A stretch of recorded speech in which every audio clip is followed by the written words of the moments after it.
dear beloved, Boss Mike Cervera.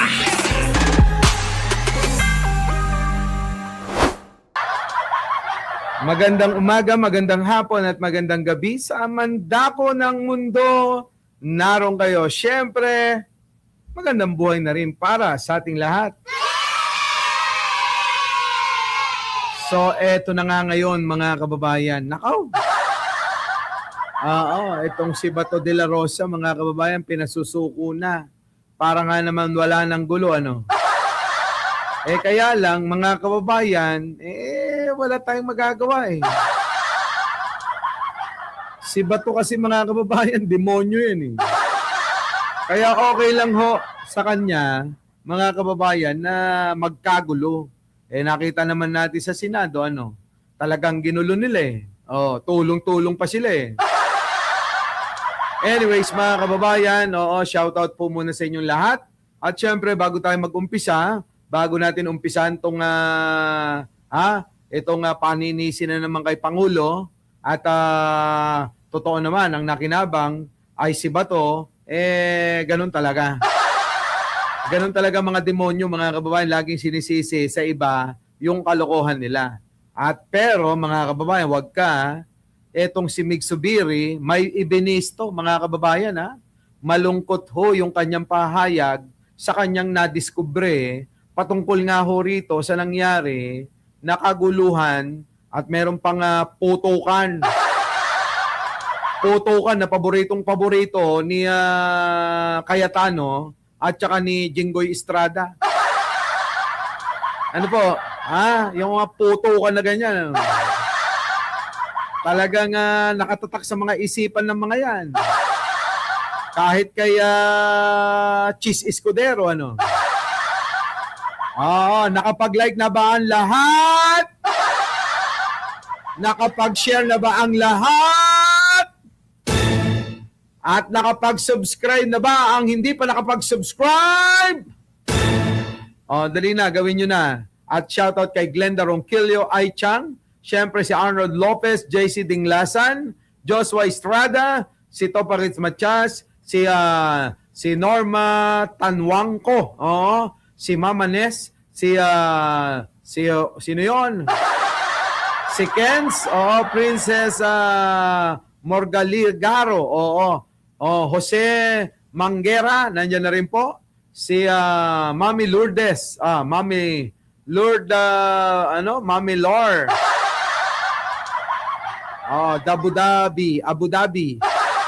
Yon, Mami Lord Abu Dhabi.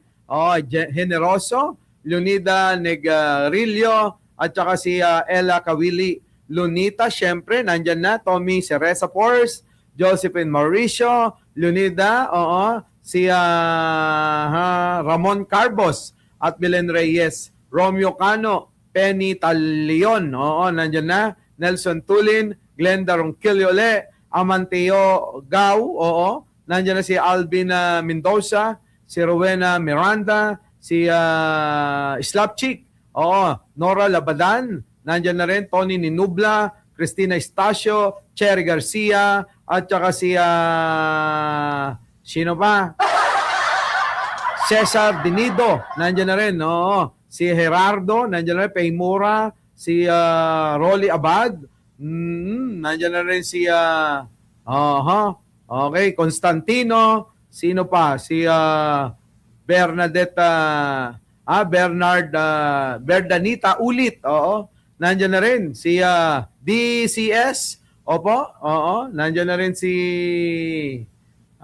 Ken Kulitz, Cynthia Capitil, nandyan na rin, shoutout po sa inyong lahat, mga kababayan, Grabe na ho talaga ang nangyayari ngayon dyan sa Senado.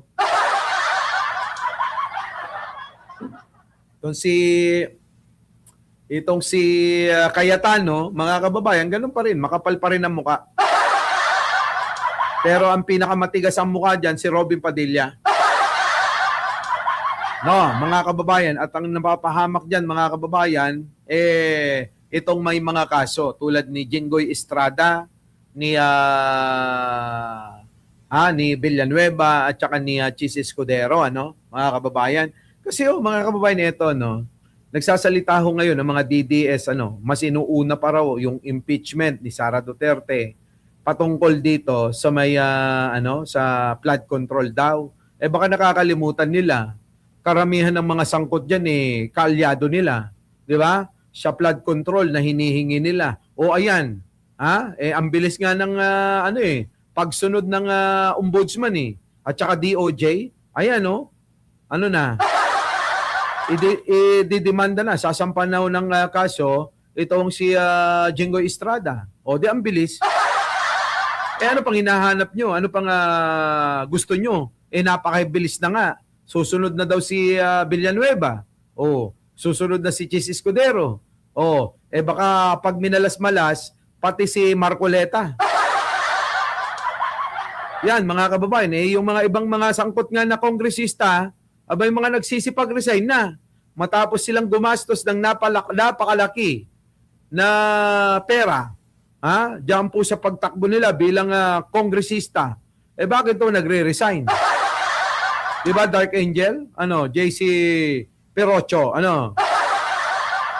Michelle Tapang, Nako, hindi ko maintindihan. Michelle Reyes. Matapos nilang gumastos ng napakalaki, bigla silang nagre-resign. Natatakot siguro, natatakot siguro na na ma-aresto o ma-demanda. Baka gayahin ho yung iba na tumakbo na. Katulad ni Saldico, di ba? Tumakbo na ho . Akala nila kasi, mga kababayan, hindi seryoso ang gobyerno ni Pangulong Bongbong na panagutin lahat itong may kasalanan sa flood control scam. Bakit nagtatakbuhan kung hindi seryoso? Bakit may mga natatakot kung pinapabayaan pala yung kaso na yan ng flood control? Bakit? Diba? Isipin nyo maigi, mga kababayan, bakit itong mga congressman nagsisipag-resign kung hindi sila takot? Nauna na nga dyan si yung Albic Yap yun. Diba? Kapatid ni Eric Yap, dalawa sila. Diba, mga kababayan? Bakit? Anong nangyayari? Ano nangyayari? Hindi ba nagtataka yung mga DDS? Para sabihin nyo na ang gobyerno ni Pangulong Bongbong Marcos ay nakapokus lang sa flood control, hindi lang sa flood control, dyan sa may impeachment. Baka nakakalimutan nyo rin na walang pakialam si Pangulo dyan. Kaya ma-impeach, kaya hindi si Sara Duterte, walang pakialam ang Pangulo. Pakialam niya dyan matatapos na yung termino niya. Ano magagawa pa ni Sara? Hanggang 2028 pa ang termino ng Pangulo. Yung inaasam-asam nyo na maagaw nyo pang pwesto, ay wala na. Kalimutan nyo na yan. Ibaon nyo na sa limot yan. Kumbaga, 2 taon na lang, tapos na ang termino ni Pangulong Bongbong Marcos.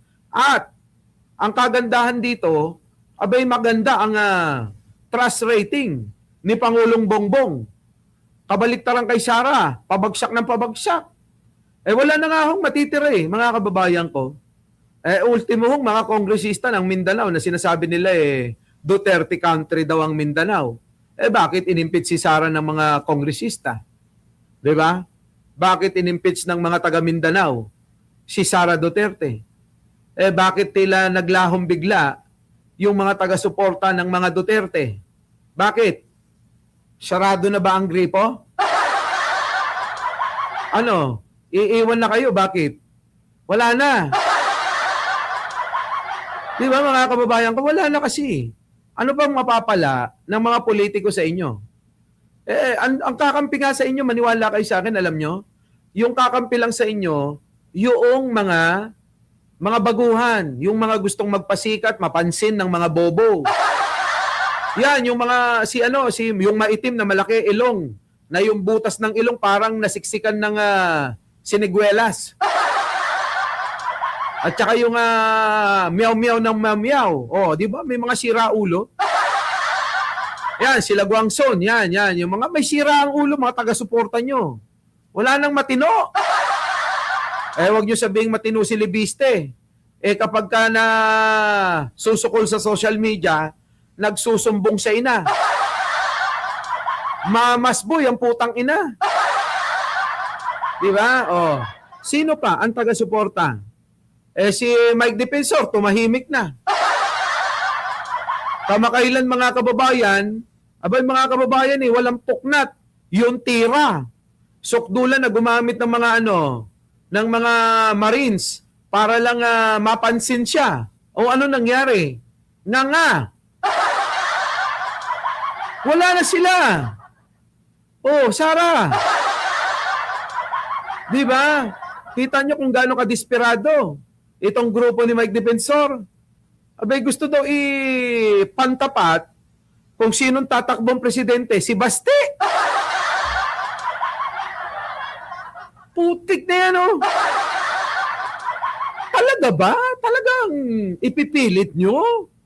Ha? Ipipilit nyo ang apelyidong Duterte na lang? Kahit na yung itsura ni Baste daig pa callboy sa 690. Langya. Di ba? Ano ba? Pipilitin nyo talaga? Ewan ko sa inyo. Mga kababayan ko, basta ako, sinasabi ko na sa inyo, wala nang natitira na taga-suporta si Sara Duterte. Isa pa. Para maniwala lang kayo. Kasi maraming DDS na nanonood dito. O, nasa na si, yung mga maiingay, si Toby Chanko. Oh, nasa na si Toby Chanko, bakit tahimik na? I-impeach pa si Sara. Di ba? Oh, tingnan niyo si Toby Chanko, inimpeach pa si Sara. Eh yung isang nagpapasikat din, yung kamanggagawa na hindi pa rin niya nagagawa yung pangako niya na ano daw lahat i-uniform na daw, pantay-pantay na daw ang sweldo ng mga manggagawa sa buong Pilipinas. Nako! Budol ho yun. O ayun, ano nangyari? Inimpeach si Sara. Si Erice, ayun, abstain. Nag-abstain po mga kababayan si Erice.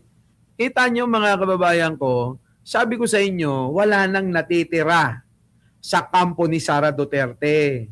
Maniwala kayo sa akin, ayan na nga mismong lugar na niya. Di ba? Oh, ayan pati nga si Argo na wala na Sabi ni Michael Alvago.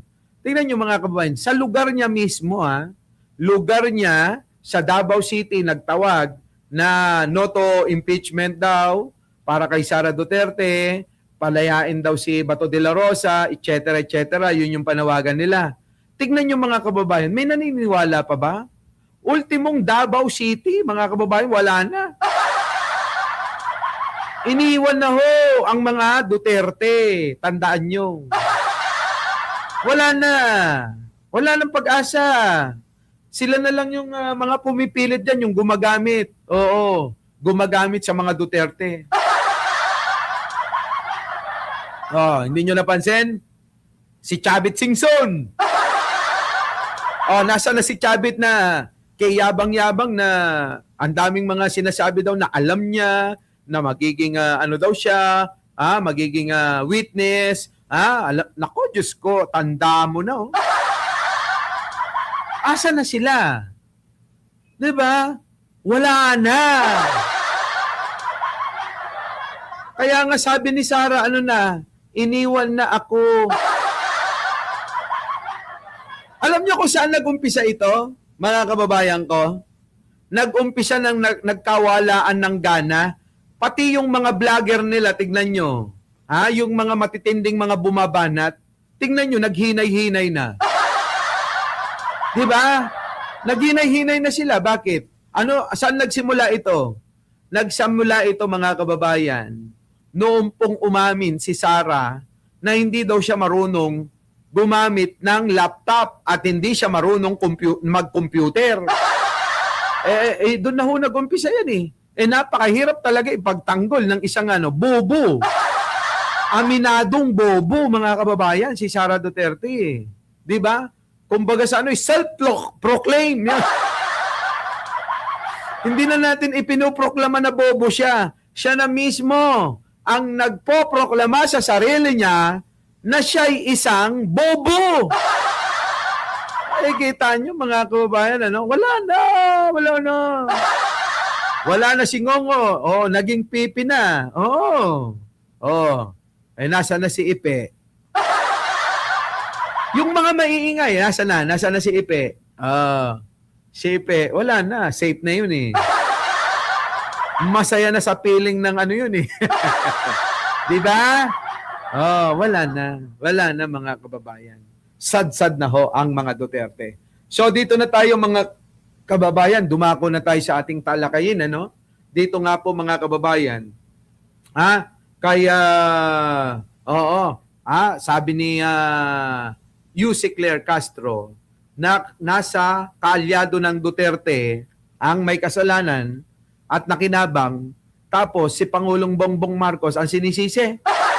Totoo nga naman mga kababayan, ano? Sige, pakinggan ho natin, ano? At etong si Mig Zubiri ay may nadiskubre mga kababayan. Meron. May nadiskubre si Mig Zubiri. Unahin na nga natin, Pasok! Ayan na, mga kababayan, ha? Pakinggan nyo maigi. Pakinggan nyo maigi, ha? Ito na, Sabi, Senator Zubiri, bakit po kayo, you want to be identified more now with the minority? You were previously independent and you abstained when there was a change in the Senate leadership. Tingnan nyo yung mukha mga kababayan nung tinatanong bakit bigla ho kayong pumunta sa minority. Samantalang dati independent po kayo nung pinili nyo nung nagkabutuhan nung nakaraan. Tingnan nyo yung mukha at sagot. Unawain yung maigi ito mga kababayan, ha? Malaking ito parang ibinibisto na ho kung ano po talaga yung totoong nangyari. Nabarilan, komosyon, gulo, diyan po sa Senado, mga kababayan. Yung nangyari po nung May 11, ha? Ito na. What happened last week with the handling of the shootout here in the Senate? Natauhan. May 13, ano? 13 yung pala, 13. Nung 11 nagkabutuhan. May 13 pala mga kababayan, ha? Ano sabi? Tingnan niyo yung lungkot ng mukha mga kababayan ko at yung katwiran. Previously independent and you abstained when there was a change in the Senate leadership. Well, after what happened last week with the handling of the shootout here in the Senate, Kita nyo? natauhan ako, nagulat ako Kita nyo? para sa institusyon na ito. Narinig nyo mga kababayan ko? Abay, malaki ang ibig sabihin yan mga kababayan. Hindi naman sa malisyoso tayo. Pero mga kababayan ko, yung sinasabi niya, ano sabi niya? Nalungkot siya at natauhan siya. Nalungkot siya dahil sa pag-handle daw ng sitwasyon nung nakaraan na May 13 na nagkagulo dyan. At napaisip daw siya ng husto. Dahil mga kababayan, parang ibig niya sabihin, may malaking mali talaga. Di ba mga kababayan? Eto, tignan nyo ha. Natauhan ako, nagulat ako para sa institusyon na ito. Kita nyo? At napaisip ako ng malalim. Nako! Tanong nga ako ng mga anak ko Na? bakit nagkaganito sa Senado. Ayan na nga. So, Tignan nyo yung mukha. I prayed hard Kita nyo? and discerned. I sought for discernment. And I said, it's about time that we make a stand na maiba ang pangyayari dito sa Senado, na maibilik natin ang dignidad ng Senado. For the first time in the history, nagkaputukan dito. Kita nyo, mga kababayan ko, no?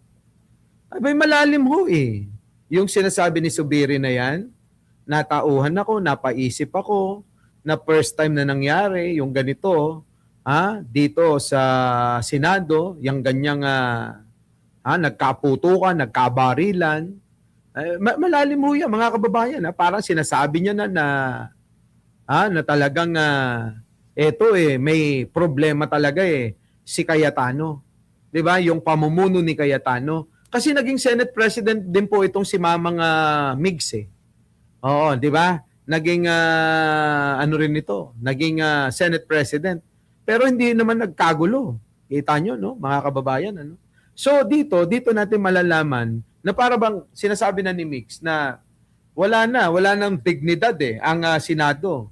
Kaya kailangan tumayo tayo, Eka. Tumayo tayo para sa totoo.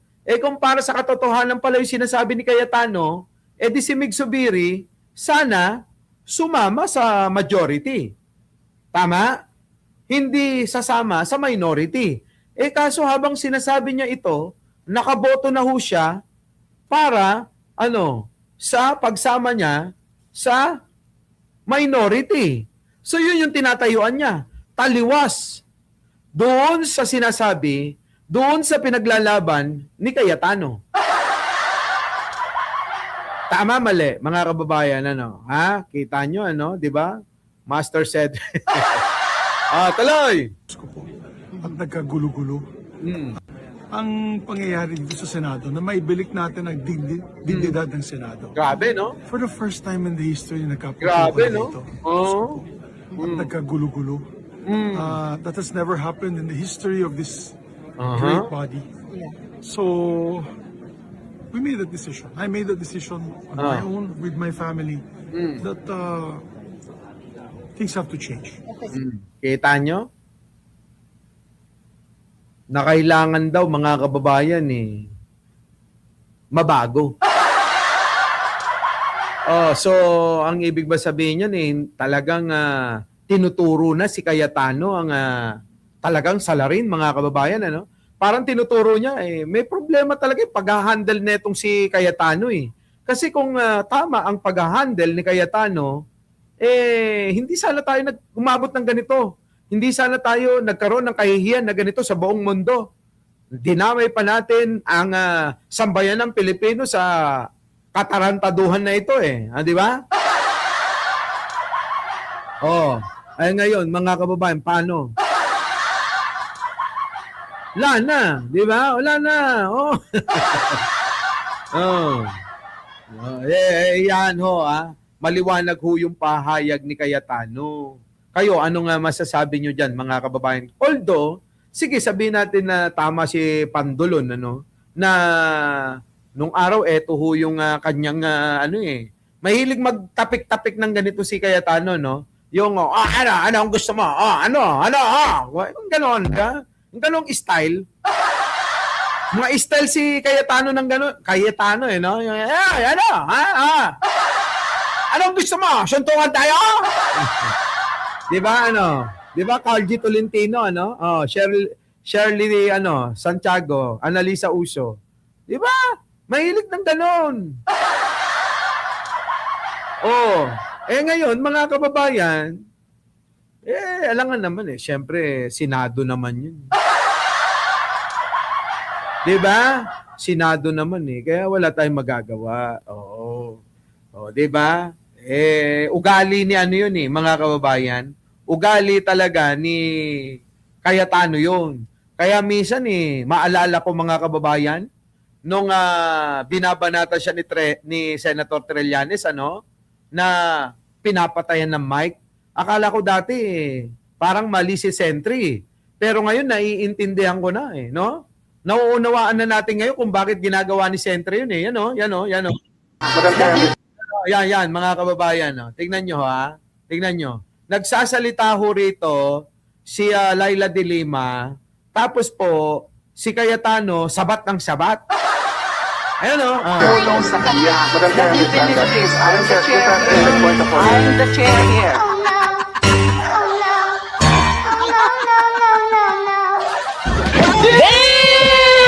Di ba?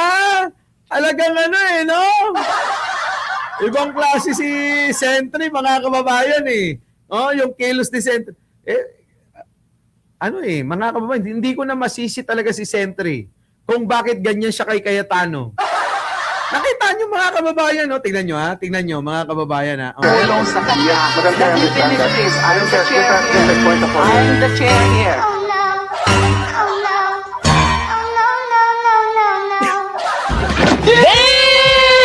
Di ba, Grabe si Trillanes, pot-pot! Dati parang nakakainis. Aminin natin, mga kababayan.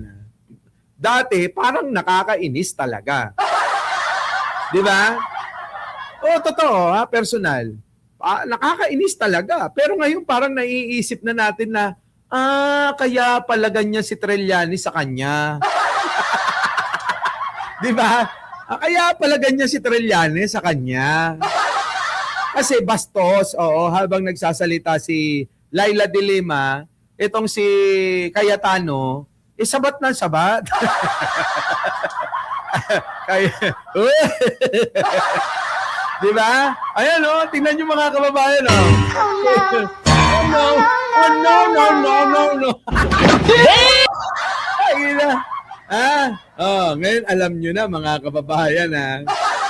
Kakatawa eh, no? Kaya ho,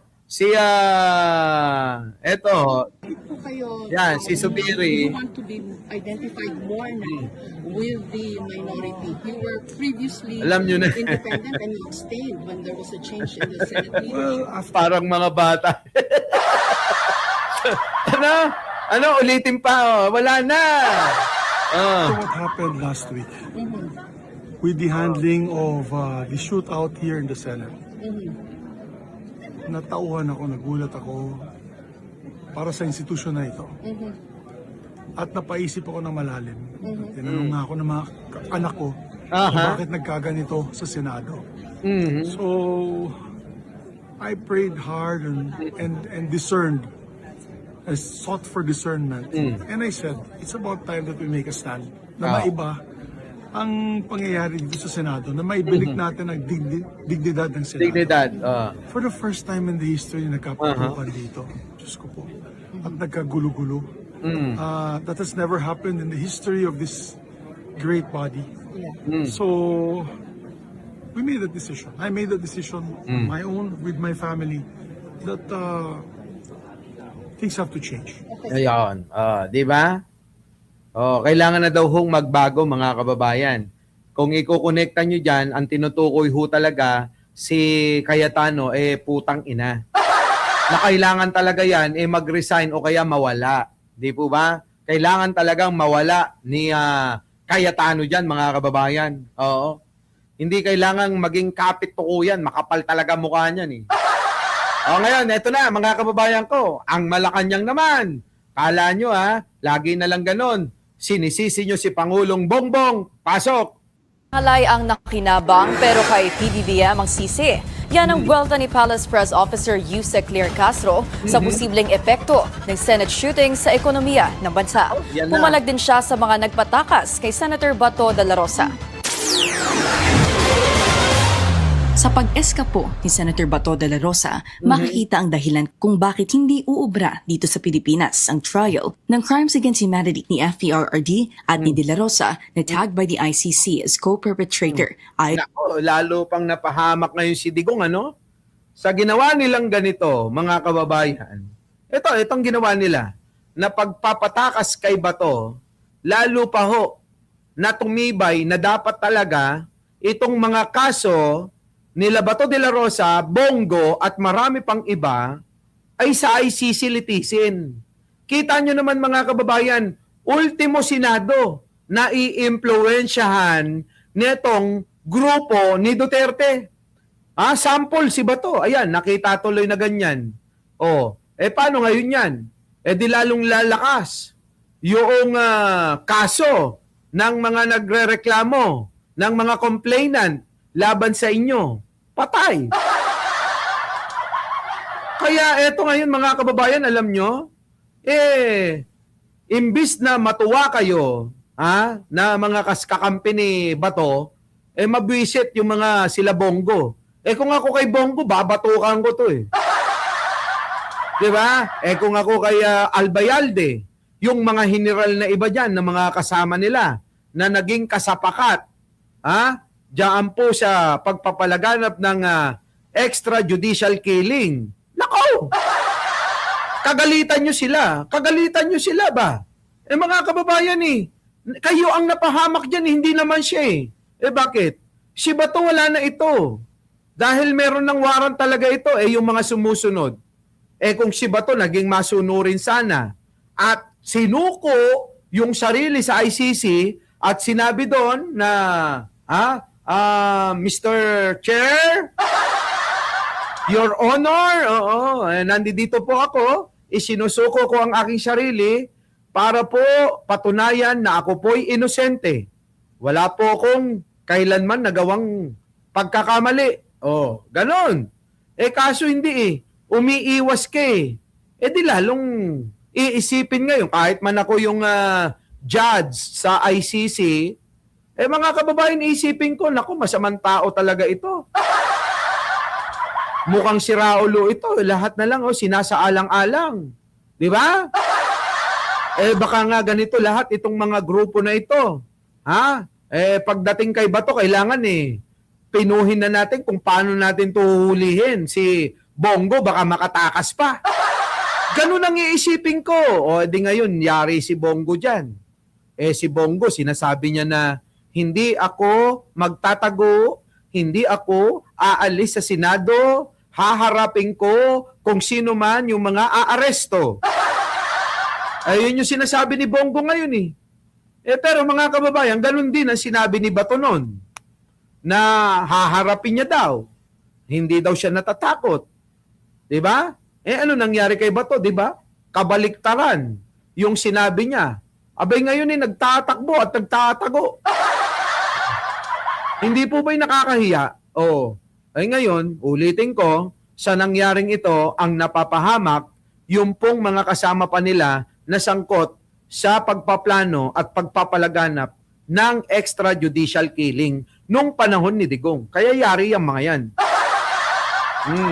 Pakinggan natin. Kay Palace Press Officer Claire Castro kung bakit hindi uubra dito sa Pilipinas. Pakinggan nyo to pakinggan nyo maigi.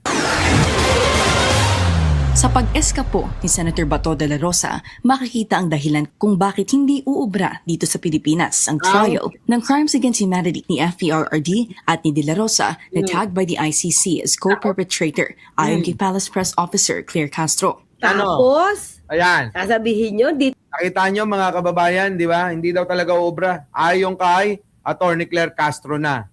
Press Officer Claire Castro. tapos, Ano? sasabihin nyo, dito dinggin, Oo nga. yung hearing tungkol sa crimes against humanity. Oo nga! Mga bobo kasi itong mga ito Itong mga DDS no? Dito meron namang gumagana na korte sa Pilipinas. Nakita niyo yung ginawa ni Bato? Sukdulang isang kalan, isa alang-alang. Yung Senado na nalagay sa alanganin, nawalan ng tiwala ang mga Pilipino. Kahiya-hiya yung ginawa dahil kay Bato. Tapos sasabihin nyo, gusto nyo dito litisin ang crimes against humanity na kaso ni Digong at saka ni Bato, ni Bongo, ni Albayalde at marami pang iba? No way! Kaya dapat talaga yan doon sa dahig, dalhin. Attorney Claire, pasok. Isip nga mga ka-clear, Kung yung mga senador nga na pagbibintangan nagtakas ng isang pugante, what more? Kung dito yan didinggin. Oo nga. Although we have justice here, Oo nga. pero hindi sa tulad nila. Oo. Sa kanyang personal vlog, nanawagan si Castro na huwag nang ulitin ang paglalagay sa pwesto ng mga kaalyado ni De La Rosa at ng mga Duterte dahil ang lahat daw ng Dapat lang. Diyos ko, Diyos mio. Attorney Claire Castro sa 2028 Sabihin nyo kay Attorney Claire Castro, pag hindi siya tumakbo, talagang mag-unsubscribe na tayong lahat. Huwag niya tayo kamong bibiguin. Oo. Kamo, magbebenta ako ng 3 baka para sa kanyang kandidatura. Ibibili natin ng bigas, ipantutulong sa mga kababayan natin. Diba? Sagot ko na sa San Juan, yung mga poster. Tumakbo lang na senador ang isang Attorney Claire Castro para meron tayong totoong kasangga. Meron talagang totoo na lalaban para sa katotohanan. Hindi magkukubli ng kasinungalingan. Ganun ho mga kababayan di ba? Oh, Gerardo, alam mo na, kapag pinatakbo mo ako, kailangan sagot mo yung ano bang may offer mo dyan. Di ba, no? Di ba, no? Oh, yan. Oh, Michelle Tapang Vlogs. Nako, Diyos ko. Oh, ito na. May kaso, papatakasin tulad ng senador. Kung hindi raw inaresto si former President Rodrigo Duterte noong Marso na nakaraang taon, marahil ay ganito rin ang gawin ng mga kaalyado nito. Malamang ho. Kita nyo, kaya ngayon nakikita na natin na tama yung pag-handle ni Benhar Abalos at saka ni General Torre nung pong hulihin si Digong. Tama talaga mga kababayan tignan nyo, tama talaga. Kaya walang dapat ng pagsisihan dyan. Wala nang dapat na kung ano mga regrets pa. Tama lang na si Digong ay talagang sinilo ng ganong pamamaraan.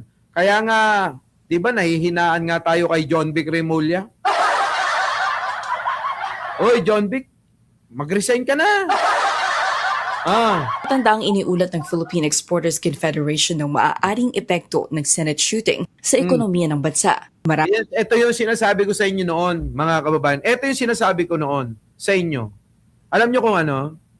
Talagang yung nangyari na barilan, paputukan, dyan po sa Senado, yan po mga kababayan, maapektuhan po yung mga ekonomiya natin, yung ekonomiya natin. Babagsak ang ekonomiya na ikinatutuwa ho. Ito hindi ko lubos maisip na bakit kapag bumabagsak ang ekonomiya, natutuwa ho ang kampo ng mga Duterte. Bakit mga kababayan? Hindi nyo ba naisip yan? Na tuwing pag bumabagsak ang ekonomiya, tuwan-tuwa ang mga kampo ng mga Duterte. Diba? Oh, Republican daw si Gerardo. Thank you naman. Oo, makakakain na ako mamaya. Diba?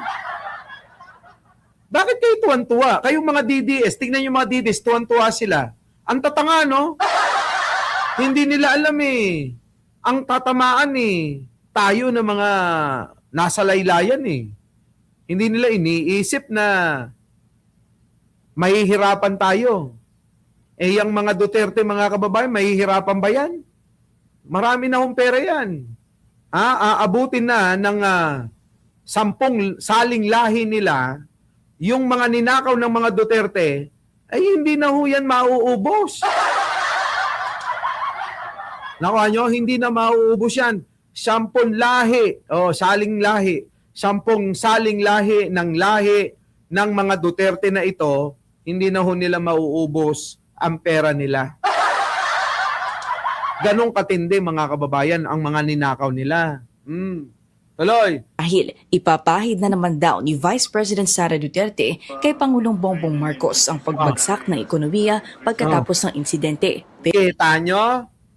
Style niya, no? Pagka bumagsak ang ekonomiya, sisihin si Pangulong Bongbong. Kita nyo si Sara Duterte. Kaya daw nagkakagulo ang Pilipinas dahil daw kay Pangulong Bongbong, kung di ba namang gagot si Raulong minuminuto yan si Sara Duterte nyo na, maraming love life. Di ba? Di ba mga kababayan ko? Kung di ba naman gagot si Raulong minuminuto si Sara Duterte na maraming love life. Uy, ngayon may gwapong ichinichismis sa kanya, yung nakasalamin kay Sara Duterte, no? Ini-issue ng mga DDS ngayon yun. Biruin nyo yung mga DDS na mismo ang kinikilig. Bakit? Bagong love life na naman ni Sara Duterte yan? Sara, ikalma mo nga yung kipay mo. Puta, wala talagang pahinga yung kipay mo, No? Walang pahinga yung kipay ni Sara. Ngayon may ini-issue na naman yung mga DDS na yung nakasalamin na lagi niyang kasama. Nakita nyo na ba yon mga kababayan? Nakita nyo na? Kita ko lang kanina, wala naman akong ka-interest, naalala ko lang. Hayop na yan, bago na naman ba? Grabe, no? Matindi talaga, matindi. Sige. Pero sino raw ba ang nakinabang sa nangyari? Ah. Hindi naman daw ang National Bureau of Investigation na ngayon pinupukol ng bagong majority bloc na may kagagawan ng anilay pag-atake. Si De La kita Rosa raw ang may pinakamalaking pakinabang dito at Totoo naman si De La Rosa ang may pinakamalaking pakinabang sa nangyaring kaguluhan. Diyan po sa Senado, mga kababayan. Totoo yan. Kita nyo naman, nakatakas si Gago. Abay, maliwanag na ho na, welcome to the Hague na eh. Ano nangyari, mga kababayan? Ayon, welcome to the Hague. ayon kay Castro. Yan lahat, kaalyado mo. Sino ang gumagawa ng gulo? Ang Pangulo Sino? nagpapatupad ng batas. Kaya- Kayo, lumalabag sa batas. Correct! Bago po at gwapo, Sir Mike. Niyang Castillo, thank you naman, maliit na bagay. Di ba? Mga kababayan, ano sabi ni Atty. Claire? Ang Pangulo ang nagpapatupad ng batas at kayo ang lumalabag, mga putang ina nyo. Ganon! Tao pa mo ha! Di ba, mga kababayan? Grabe, no? Grabe si Atty. Claire, Ang Pangulo nagpapatupad ng batas. Kayo, lumalabag sa batas. Correct! Alam nyo talaga, swerte talaga na nagkaroon tayo ng Atty. Claire Castro, no? Mga kababayan, Swerte talaga. At nagkaroon tayo ng Atty. Claire Castro na talagang napakalaking tulong para gibain ang fake news, para gibain itong mga propaganda ng alin? Ng mga Duterte, Diba, no? Mga kababayan, Route to Badesa, Yun na, yun? Yuna, Silam, Okay na? Sipin nyo, what if kung wala na si Atty. Claire Castro? What if kung si Pangulo lang aasahan natin na sumagot sa kanya? Baka hindi na ho makapagtrabaho si Pangulo. Sagot na lang ng sagot si Pangulo sa mga batikos at mga propaganda ng mga DDS, Pero dito, grabe, mga kababayan, Oo. Shoutout po sa lahat ng mga bagong dating, ha. Tulad ni Belsi Lagam. Lagan. Ano ba yan? Bells Ilagan ba yan? Yan, dikit-dikit eh. Diba? Ikaw, Lunita, ha? Ikaw, Russell Costa. Kung wala si Atty. Claire, wala na. Tuloy-tuloy ang propaganda ng alin? Ng mga kampo ni Duterte. Di ba? Sara de Guzman, Adel, Adel Barongan, Di ba? Arwin, Gonzalo Berano, Nicole Sky, TV, yan, Tara, Bruce. Wala ho, mga kababayan. Malamang matagal nang sira si Pangulo sa mata ng mga Pilipino dahil iisipin ng mga tao, totoo yung mga inaakusa ng mga kampo ni Duterte. Alam naman natin na yan ang eksperto ng kampo ni Duterte ang manira ng manira. Correct po, lagi naman si BBM ang tinitira ni Sara. Oo, di ba? Maria Sadang. Kasi ang hirap talaga na hindi gumagamit ng utak, mga kaklit. Lahat ibibintang sa Pangulo. Tapos, Kaya nagsalita yan, Alam mo, si Atty. Claire, ang cute niya Ang cute niya, ano ba tawag dito? Ang cute niya, bumanat. Sabi ba naman mga kababayan yan ang hirap pagka hindi gumagamit ng ulo Bubungani. Atty. Claire, bobo kasi si Sara Duterte. hindi siya gumagamit ng utak niya. Oo. At sa tingin ng Palace Press Officer, hindi lang naman si Senator Robin Padilla na pinangalanan ng veteranong broadcaster na si Mon Tulfo ang kasabwat umano ni De La Rosa. Marami pa raw sa Senado ang ngayon naguhugas kamay sa pagkawala nito Huwebes ng madaling araw. Para rin kay Castro, dapat hindi na sumweldo si De La Rosa pagkatapos ng nangyari dahil kakapalan na umano ng mukha kung tatanggapin pa rin niya ito. Sinasabi ko nga yan nung nakaraan, di ba? Sisweldo ka na namang hayop kang kapal ng mukha mo talaga. Di ba, Arnold Lopez, di ba? Ang kapal ng mukha mo, Bato de la Rosa, kung sisweldo ka pang hayop ka. Napakakapal ng mukha nitong kalbo na to. Wala na ho tong dignidad, mga kababayan eh. Wala na hong kwentang tao eh. Si Bato de la Rosa. Wala nang kwentang tao yan. Na dapat talaga, ang mangyari kay Bato de la Rosa ay makulong habang buhay na. At doon sa dahig sana. Di ba? O, sige tuloy. Magaling ang script. Yan ang komento ni Castro sa umano'y pag-divert sa atensyon ng tao mula kay De La Rosa patungo sa nangyaring barilan. Kita nyo, magaling daw yung script, mga kababayan. Magaling daw yung pagkakagawa ng script dito po sa nangyaring barilan dyan po sa Senado, ayon mismo sa Malacanang. Nang magpulong daw kasi ang PNP, NBI, National Defense Department, kasama si Executive Secretary Ralph Recto at PBBM kinaumagahan ng Huwebes. Na-report na raw ng PNP at NBI na talagang usaa o ang tropa ni now suspended Sergeant at Arms Bao Aplasca ang unang nagpaputok. Kaya paano raw tatawaging suspect ang hinuling driver ng NBI kung hindi naman ito ahente? Nagkomento rin Kita nyo, mga kababayan ko, damay pati yung walang kamalay-malay eh. Kapal na mukha nila, no, mga kababayan, ano? Oh. Totoo naman eh, kahit ho saang anggulo nyo tignan. Oo, kahit pagbalik-balik ta rin nyo. Oy, Jinggoy, huwag kang magtiwala dyan, lalaglag ka nyan, maniwala ka. si Castro sa pahayag ng mga kapwa alumni ni Senate President Alan Peter Cayetano tungkol sa kahihiyan umanong nangyari sa ilalim ng kanyang Senate presidency at ang panawagang magbitiw siya sa pwesto. Maging ang pahayag ng Assumption College para naman sa recent political actions ni Senate President Pro Tempore Doran Legarda. Wala na, sila mismo mga kababayan ay isinusuka na ng kanilang mga eskwelahan, ng kanilang mga organization, ng kanilang mga alma mater. Mga kababayan, wala na. Kung sila nga sinusuka tayo pa kaya?